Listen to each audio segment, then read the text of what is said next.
Hello everyone,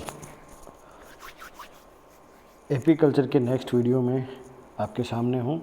पिछले video में हमने पढ़ा कि एपीकल्चर कहते किसे हैं और भारत में पाली जाने वाली मुख्य मधुमक्खी की मुख्य प्रजातियाँ कौन कौन सी हैं, जिनमें हमने बात की एपिस डोरसेटा की, हमने बात की एपिस इंडिका की जिसे इंडियन बी कहा जाता है, और एपिस इंडिका का हमने क्लासिफिकेशन भी पढ़ा। हमने बात की एपिस फ्लोरिया की जिसे लिटिल बी कहा जाता है। हमने बात की एपिस मेलिफेरा की जिसे यूरोपियन बी भी कहा जाता है। आज हम बात करते हैं, अब इस वीडियो में हम बात करते हैं कि मधुमक्खी पालन की विधियां कौन सी हैं, मेथड्स ऑफ बी कीपिंग।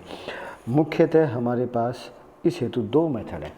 पहला है पुरानी या देसी विधि और दूसरी है आधुनिक वैज्ञानिक विधि। तो हम पहली बात करते हैं पुरानी या देसी विधि। हम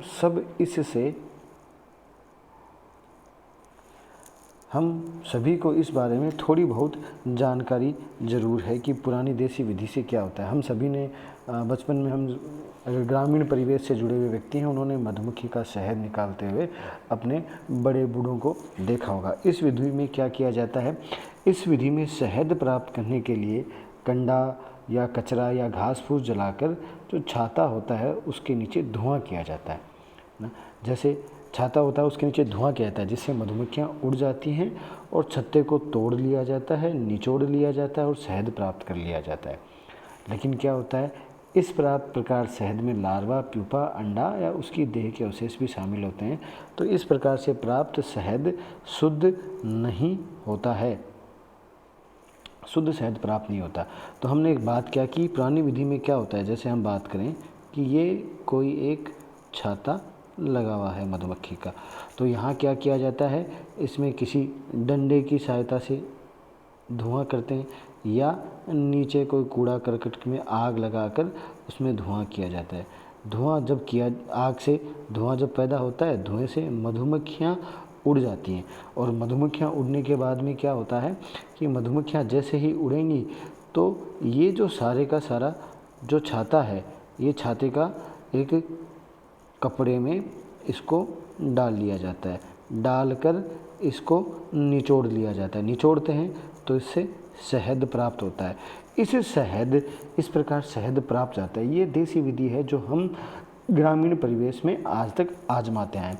लेकिन क्योंकि जब शहद निचोड़ा जाता है तो हम जानते हैं इसके जो कोष्ठक होते हैं उनमें लार्वा भी होते हैं, अंडे भी होते हैं, प्यूपा भी होते हैं। ये सारी की सारी अशुद्धियाँ इसमें मिल जाती हैं। मिलने के कारण क्या होता है कि जब इसमें मिल जाती हैं, सारी की सारी अशुद्धियाँ मिल जाती हैं, तो ये हमारा इससे प्राप्त शहद अशुद्ध होता है। तो अब हमें शुद्ध शहद प्राप्त करना है और पुरानी विधि से ज़्यादा अधिक मात्रा में शहद प्राप्त करना है। इसके लिए क्या है, आधुनिक विधि है। इसके लिए आधुनिक विधि अपनाई गई है। तो हम आगे देखेंगे आधुनिक विधि वैज्ञानिक विधि। इस विधि में क्या किया जाता है, इस विधि में कृत्रिम छत्ते का प्रयोग किया जाता है। कृत्रिम छत्ता प्राकृतिक रूप से न होकर कृत्रिम रूप से होता है। हम इसे वहाँ रख देते हैं जहाँ हमें फूल अधिक मात्रा में होते हैं, मधुमक्खी को आसानी से भोजन उपलब्ध हो पाए, वहाँ इस मधुमक्खी के छत्ते को रख दिया जाता है ना। इस छत्ते की विशेषता क्या होती है, इस छत्ते में से शहद प्राप्त करने के लिए इन्हें तोड़ा नहीं जाता, बल्कि बार बार एक ही छत्ते का प्रयोग किया जाता है। क्योंकि पुरानी विधि में हमने देखा, हम छत्ते को तोड़ते हैं और तोड़ने के बाद में उससे निचोड़कर उससे शहद प्राप्त करते हैं। लेकिन इस विधि में फ्रेम्स बनी होती हैं छत्ते में और उन फ्रेम से हम शहद लाते हैं।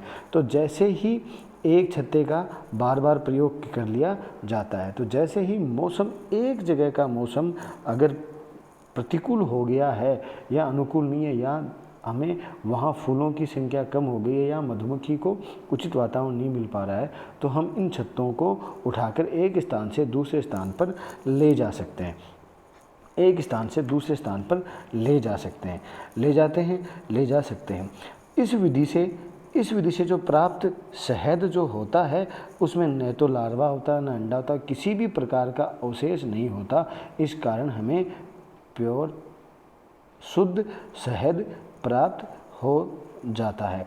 प्योर हनी हमें इस विधि से प्राप्त होता है और हमने ये देखा कि इस विधि में हम छत्ते को तोड़ते नहीं हैं, छत्ते से ही शहद प्राप्त कर लेते हैं, इसलिए मधुमक्खी का श्रम भी बच जाता है। छत्ते के रूप में बनाने वाला वो श्रम भी नहीं कर पाती। और हम इस विधि को जैसे ही हमने ये देखा कि जैसे ही परिस्थितियाँ जब प्रतिकूल होती हैं तो इसे एक स्थान से दूसरे स्थान पर ले जा सकते हैं।